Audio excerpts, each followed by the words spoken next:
जय श्री राम। मकराक्ष की मृत्यु का समाचार पाकर रावण अत्यंत क्रुद्ध हुआ। फिर कुछ समय सोचने के बाद उसने अपने पुत्र इंद्रजीत को लड़ने की आज्ञा दी और कहा, हे वीर, छिपकर या प्रत्यक्ष होकर जैसे बने वैसे ही तुम इन दोनों महाबलवान भाइयों राम और लक्ष्मण का वध करो, क्योंकि तुम सब प्रकार से उन दोनों से अधिक बलवान हो। तुम इंद्र को जीत चुके हो, फिर भला उन दो मनुष्यों को मारना तुम्हारे लिए कौन सी बड़ी बात है। रावण की आज्ञा स्वीकार कर वह यज्ञशाला में जाकर विधिवत हवन करने लगा। जब वह अग्नि में होम करने को तैयार था, तब वहां पर ऋत्विजों के लगाने के लिए लाल रंग की पगड़ियां लिए हुए और हड़बड़ाती हुई राक्षसियां आईं। सरकंडों की जगह शस्त्र थे और होम की समिधाएं बहेड़े की लकड़ी की थी। इस होम में लाल रंग के वस्त्र थे और श्रुवा अर्थात लकड़ी का वह चम्मच जिससे अग्नि में घी डाला जाता है, लोहे का था। सरपत और तोमर बिछाकर उनके ऊपर अग्नि स्थापित की गई। फिर उसने काले रंग के जीवित बकरे को पकड़कर अग्नि में होम किया। बकरे के होम करते ही अग्नि से धुआं निकलना बंद हो गया और प्रदीप्त अग्नि शिखा निकलने लगी। ये सब चिन्ह विजय सूचक थे। अग्निदेव ने स्वयं उपस्थित हो हविष्य ग्रहण किया। अग्नि में हवन कर और देवता, दानवों तथा राक्षसों को तृप्त कर वह छिप जाने वाले रथ पर सवार हुआ। उसका वह रथ स्वर्ण का बना था, जिस पर हिरण और चंद्रमा की मूर्तियां बनाई गई थीं। उसमें 4 घोड़े जुते हुए थे और बड़े पैने पैने बाण तथा रोदा चढ़ा हुआ एक विशाल धनुष भी रखा हुआ था। उसके रथ की ध्वजा मणियों से भूषित थी। ब्रह्मास्त्र से रक्षित अत्यंत बलवान इंद्रजीत नगरी से निकल और अंतर्ध्यान होने की शक्ति प्राप्त कर कहने लगा, झूठ मूठ तपस्वी बनकर वन में घूमने वाले इन दोनों को मारकर और पृथ्वी को वानरहीन कर आज मैं अपने पिता को अत्य आनंदित करूंगा। यह कहकर वह अंतर्ध्यान हो गया। इंद्रजीत ने देखा कि वानरों के बीच वे दोनों भाई राक्षसों का नाश करने के लिए बाण चला रहे हैं। इंद्रजीत आकाशचारी रथ में बैठा हुआ अदृश्य हो पैने बाणों से श्री राम और लक्ष्मण को घायल करने लगा। जब दोनों भाइयों का सारा शरीर बाणों से बिंध गया, तब उन्होंने मंत्रों से अभिमंत्रित कर बाणों को मेघनाद पर छोड़ना प्रारंभ किया। यद्यपि दोनों भाइयों ने इतनी बाण छोड़े कि आकाश ढक गया, फिर भी वे अस्त्र मेघनाद को छू तक न सके। मायावी इंद्रजीत ने माया के बल से धुआं प्रकट कर आकाश अंधकारमय कर रखा था। समस्त दिशाएं ऐसी जान पड़ती थीं मानो कोहरा छाया हुआ है। ऐसे में ना तो इंद्रजीत की प्रत्यंचा का शब्द सुनाई देता, न रथ के पहियों का, और ना ही उसके घोड़ों की टाप का शब्द सुनाई देता था, और ना ही उसकी शक्ल दिखाई पड़ रही थी। उस अंधकार में वह अद्भुत बाणों की वर्षा कर रहा था। दोनों भाई मेघनाद के चलाई बाणों को सहन करते हुए स्वर्ण फोंकों वाले पैने बाण छोड़ रहे थे। वे समस्त बाण आकाश में जा मेघनाद के शरीर को घायल कर रक्त में भीग कर भूमि पर गिर रहे थे। यद्यपि श्री राम और लक्ष्मण इंद्रजीत को देख नहीं पा रहे थे, फिर भी वे दोनों जन उस ओर ही बाण छोड़ रहे थे जिस ओर से इंद्रजीत के बाण आते हुए दिखाई दे रहे थे। तब लक्ष्मण ने अत्यंत कुपित हो श्री राम जी से कहा, भाई, अब तो मैं समस्त राक्षसों का संहार करने के लिए ब्रह्मास्त्र छोड़ता हूँ। इस पर श्री राम बोले, एक राक्षस के पीछे पृथ्वी के समस्त राक्षसों का नाश करना उचित नहीं। हे महाबली, हम आज इसी को मारने के लिए विषधर सर्प जैसे बाण अति वेग से छोड़ेंगे। यह दुष्ट भूमि, स्वर्ग, रसातल अथवा आकाश आदि स्थानों में से कहीं भी क्यों न छिपा हो, तो भी हमारे अस्त्रों से मरकर यह पृथ्वी पर अवश्य गिरेगा। श्री राम के मन की बात ताड़कर कि श्री राम मुझे मारने के लिए कोई न कोई अमोघ अस्त्र छोड़ेंगे, मेघनाद झटपट युद्ध बंद कर लंका में घुस गया। किंतु थोड़ी देर विचार करने पर उसने सोचा, मेरे रणभूमि से चले जाने पर बेचारे राक्षस मार डाले जाएंगे। अतः वह शूरवीर राक्षसों के साथ पश्चिम द्वार से निकला। जब इंद्रजीत ने देखा कि श्री राम और लक्ष्मण उससे लड़ने के लिए तैयार बैठे हैं, तब उसने एक माया रची। उसने एक बनावटी सीता को रथ में बिठाया और उस रथ को राक्षसी सेना से घिरवा कर स्वयं बनावटी सीता को मारने के लिए तैयार हुआ। उसने यह चाल इसलिए चली कि सबकी बुद्धि फिर जाए। उसे लंका से बाहर निकल प्रत्यक्ष सामने खड़ा देख वानरगण क्रोध में भरकर हाथों में शिलाएं लेकर उससे लड़ने के लिए आगे बढ़े। उन सब वानरों के आगे हनुमान जी थे, जो स्वयं एक भारी पर्वत का शिखर हाथ में लिए हुए थे। हनुमान जी ने देखा कि इंद्रजीत के रथ पर उदास सीता बैठी है। वह सिर के बाल एकत्र कर जूड़ा बांधे बैठी हुई हैं। धूल और मैल सारे शरीर पर चिपटा हुआ है और सीता जी के वस्त्र भी मैले हैं। उदास सीता जी को देख हनुमान जी व्यथित हो गए और उनके नेत्रों से आंसू गिरने लगे। तब वह साथी वानरों से कहने लगे, इस दुष्ट इंद्रजीत की मंशा क्या है? इन बातों का विचार कर वे इंद्रजीत की ओर दौड़े। वानरी सेना को अपने ऊपर आक्रमण करते देख मेघनाद क्रोध के मारे व्यथित हो गया। वह मयान से तलवार खींचकर सीता का सिर काटने को तैयार हुआ। वानरों के सामने ही वह बनावटी सीता हाय राम कहकर चिल्लाने लगी। जब मेघनाद ने सीता का जूड़ा पकड़ा तब हनुमान जी के नेत्रों से शोक के अश्रु निकलने लगे। सीता जी की ऐसी दुर्दशा होते देख हनुमान जी क्रोध में भरकर मेघनाद से यह कठोर वचन बोले, अरे दुष्ट, तूने जो यह सीता के केश पकड़ रखे हैं, इससे तेरा सत्यानाश हो जाएगा। अरे निर्दयी, सीता तो स्वयं राज रहित और श्री राम के वियोग से वैसे ही दुखी हैं। सीता ने तेरा क्या बिगाड़ा है? याद रख, इन्हें मारकर तू भी अधिक दिनों तक जीवित न रह सकेगा। यह कहकर हनुमान जी मेघनाद की ओर झपटे। अपने ऊपर आक्रमण करते देख अपनी राक्षसी सेना द्वारा उनको रोक दिया। फिर इंद्रजीत ने हनुमान जी से कहा, रामचंद्र, लक्ष्मण, सुग्रीव और तू जिसके लिए यहाँ आया है, उस सीता का मैं आज तेरे सामने ही वध करूंगा। उसका वध करने के बाद तुम सबका वध करूंगा और उस दुर्जन विभीषण का भी वध करूंगा। अरे वानर, तू जो यह कहता है कि स्त्री वध करना अनुचित है, तो यही क्यों? जिस किसी भी कार्य को करने से शत्रु को पीड़ा पहुंचे वही काम अवश्य करना चाहिए। यह कहकर रोती हुई बनावटी सीता को तलवार से काट डाला। वह सीता पृथ्वी पर गिर पड़ी। इस प्रकार सीता को अपने हाथ से मारकर मेघनाद हनुमान जी से बोला, देख, मैंने राम की प्यारी को तलवार से काट डाला। अब जब सीता ही नहीं रही तब तुम लोगों का यह परिश्रम व्यर्थ है। फिर मेघनाद प्रसन्न हो रथ पर सवार हो बड़ी जोर से गरजा।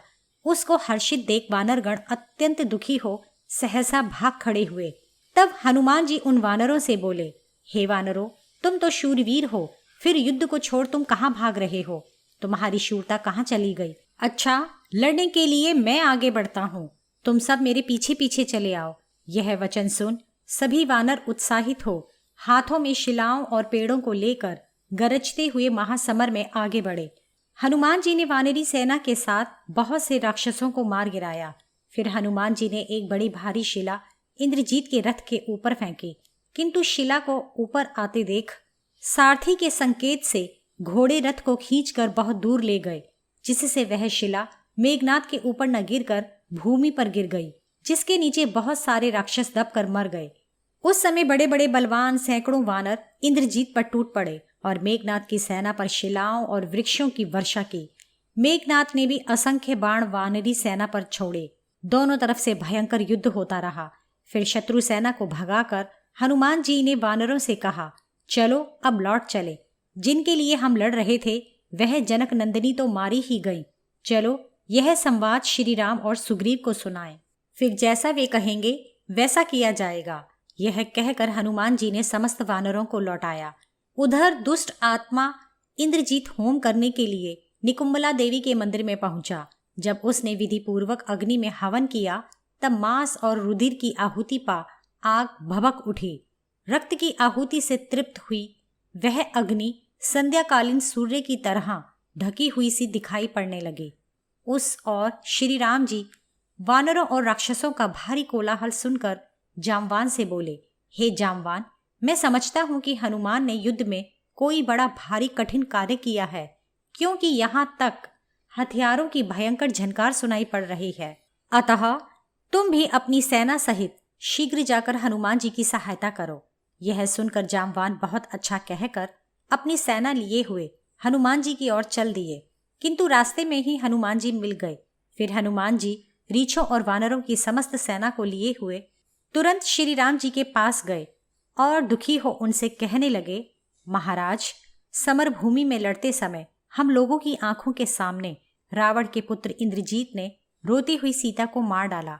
हे अरिंदम, यह दुखद वृतांत मैं आपसे कहने आया हूँ।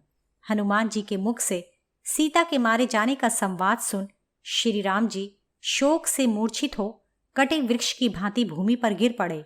देवतुल्य श्री राम के पृथ्वी पर गिरते ही प्रधान प्रधान वानर उन्हें चारों ओर से घेर कर खड़े हो गए और जल को उनकी देह पर छिड़कने लगे।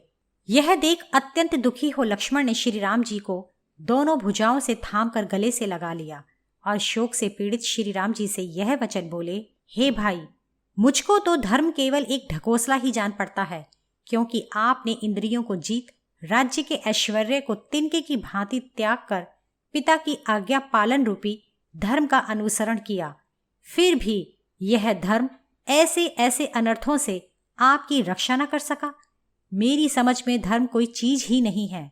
यदि यह नियम ठीक होता कि अधर्म करने वाला दुखी और धर्म करने वाला सुखी होता है, तो अधर्मी रावण को नर्क में जाना चाहिए था और आप जैसे धर्मात्मा पर कभी कोई विपत्ति आनी ही नहीं चाहिए थी।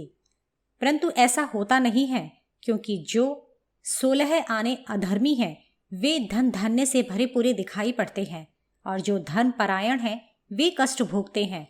इसलिए धर्म और अधर्म एक ढकोसला है। हे राघव, यदि सत्य वचन पालन ही सचमुच धर्म है, तब यह बतलाइए कि महाराज दशरथ ने जब आपको युवराज पद देने का वचन दिया और आपने युवराज होना स्वीकार भी कर लिया, किंतु बाद में आपने अपनी युवराज पद ग्रहण करने की प्रतिज्ञा को मिथ्या कर वनवास करना स्वीकार किया, तब इस झूठी प्रतिज्ञा के लिए आप अधर्म के भागी क्यों नहीं हुए? धर्म और अधर्म के अस्तित्व को मान लेने पर भी राजा के लिए यह उचित नहीं कि वह सदा इनमें से एक ही के भरोसे रहे। हे राघव, इससे तो यह सिद्ध होता है कि अधर्म मिला हुआ धर्म शत्रु का नाश करता है। इसलिए लोग समय समय पर अपनी रुचि और आवश्यकता के अनुसार ऐसा करते भी हैं। मेरी समझ में भी वही धर्म है। हे वीर, पिता की आज्ञा मान वन में आने से तुम्हारे प्राणों से भी अधिक बढ़कर पत्नी को रावण ने हरा और उससे भी बढ़कर बहुत अधिक दुखदायी कार्य मेघनाथ ने कर डाला है, किंतु मैं अपने पुरुषार्थ से इस दुख को दूर कर दूंगा। अतः हे राघव, आप उठ बैठिए, मैं लंका को बाणों की मार से उजाड़ दूंगा। जब लक्ष्मण जी श्री राम जी को समझा ही रहे थे कि इतने में विभीषण सेना को मोर्चों पर अपने अपने कामों पर लगाकर वहां आ पहुंचे। विभीषण ने वहां जाकर देखा कि लक्ष्मण तो शोकग्रस्त हैं और वानर खड़े खड़े रो रहे हैं और श्री राम मूर्छित हो लक्ष्मण की गोद में पड़े हैं। तब लक्ष्मण ने विभीषण, सुग्रीव तथा अन्य वानरों की ओर देखकर आंखों में आंसू भर कर कहा, हे सौम्य, हनुमान जी के मुख से इंद्रजीत द्वारा सीता का वध सुनकर ही श्री राम मूर्छित हो गए हैं। जब लक्ष्मण जी इस प्रकार से कह रहे थे, तब विभीषण उनको रोक चेतना शून्य श्री राम जी से कहने लगे, हे नरेंद्र, दुखी होकर हनुमान जी ने आपसे जो बात कही है उसे मैं उसी प्रकार अनहोनी मानता हूं जिस प्रकार कोई कहे कि समुद्र सूख गया। मैं रावण को अच्छी तरह जानता हूं। वह सीता का वध कभी ना करेगा और ना वह किसी दूसरे को ही करने देगा, क्योंकि मैंने रावण की भलाई के लिए ही उससे कई बार प्रार्थना की कि सीता को छोड़ दे, किंतु उसने मेरी एक न मानी। हे राम, ना तो कोई खुशामद से, न लालच देकर, ना कोई युद्ध करके और ना ही डरा धमका कर ही सीता को देख सकता है। इंद्रजीत वानरों को धोखा देकर सीता का बनावटी सिर काट कर लौट गया है। वह निकुंबला देवी के मंदिर में बैठकर होम करेगा। जब वह होम करके लड़ने आता है, तब युद्ध में इंद्र आदि देवताओं से भी वह जीता नहीं जा सकता है। उसने निश्चय ही वानरों को धोखा देने के लिए यह माया रची है। उसने सोचा होगा कि ऐसा करने से वानर दुखी हो हताश बैठे रहेंगे और उसके हवन में विघ्न नहीं डाल सकेंगे। उसका हवन समाप्त होने के पूर्व ही सेना सहित हमको वहां पहुंचना है। हे राघव, आप दुखी मत होइए, क्योंकि आपको दुखी देख समस्त वानरी सेना के हाथ पैर ढीले पड़ गए हैं। अतः आप धीरज धरें और यहीं ठहरें, किंतु वानर सेनापतियों सहित लक्ष्मण जी को हम लोगों के साथ भेज दें। लक्ष्मण पैनी बाण चलाकर उस मेघनाथ के हवन कार्य में विघ्न डाल देंगे और वह हवन कर्म को अधूरा छोड़ जब उठ खड़ा होगा तभी वह मरने योग्य हो जाएगा। शत्रु को मारने में अब विलंब करना ठीक नहीं है। यदि जाने में विलंब हुआ और कहीं उसका हवन निर्विघ्न समाप्त हो गया तो वह फिर से अदृश्य हो जाएगा। फिर उसे देवता असुर आदि कोई भी नहीं देख पाएगा। जब वह होम पूरा करके लड़ने आता है तब देवताओं को भी जीवित रहने में संदेह उत्पन्न हो जाता है। विभीषण के इन वचनों को सुन श्री राम धीरज धारण कर वानरों के समीप बैठे विभीषण से बोले, हे विभीषण, तुमने अभी जो कुछ मुझसे कहा उसे जरा फिर से कहो, मैं पुनः सुनना चाहता हूँ। श्री राम जी के वचन सुन विभीषण ने फिर से वही सब कहा जो वह कह चुके थे। हे महायशस्वी, मुझे आपसे इसके अतिरिक्त और भी कुछ कहना है, उसे भी सुन लीजिए। आपको दुखी देख हमें भी दुख हो रहा है। आपका यह दुख व्यर्थ है। आपकी यह चिंता और दुख आपके शत्रुओं का हर्ष बढ़ाने वाली है। अतः आप इसे त्याग दें और लक्ष्मण को बड़ी वानरों की फौज के साथ जाने की आज्ञा दें। लक्ष्मण अपने बाणों से इंद्रजीत को मारें, क्योंकि उस वीर ने घोर तपस्या द्वारा ब्रह्मा जी से वरदान में ब्रह्मशीर नामक अस्त्र और इच्छाधारी घोड़े प्राप्त किए हैं। हे महाबाहो, यदि वह हवन समाप्त कर उठ बैठा तो आप हम सबको मरा हुआ ही जानिए, क्योंकि ब्रह्मा जी ने उसे वर देते हुए कहा था कि हे इंद्रजीत, जिस समय तुम निकुंबला देवी के स्थान पर हवन समाप्त न कर पाए और उसी समय जो शत्रु तुम्हारे ऊपर आक्रमण करेगा वही तुमको मार सकेगा। अतः हे राम, लक्ष्मण को उसको मारने की आज्ञा दीजिए। यदि मेघनाद मार डाला गया तो समझ लीजिए रावण भी अपने प्रियजनों के साथ मारा जा चुका है। विभीषण की बातों को सुन श्री राम बोले, हे विभीषण, मैं उस घोर निशाचर की माया को भली भांति जानता हूँ। फिर वे लक्ष्मण से बोले, तुम कपिराज की समस्त सेना को तथा हनुमान आदि और जामवान को अपने साथ लेकर जाओ और उस मायावी इंद्रजीत को मारो। यह महात्मा विभीषण भी अपने चारों मंत्रियों को लेकर तुम्हारे पीछे पीछे जाएंगे। जाने से पहले पराक्रमी लक्ष्मण श्री राम के चरणों को छूकर हर्षित हो बोले, आज मेरे बाण इंद्रजीत के शरीर को फोड़कर लंका में गिरेंगे। यह कह लक्ष्मण तुरंत चल दिए। राक्षसों की सेना विविध प्रकार के चमचमाते शस्त्र लिए हुए शोभायमान हो रही थी। लक्ष्मण ने उस सेना में प्रवेश किया।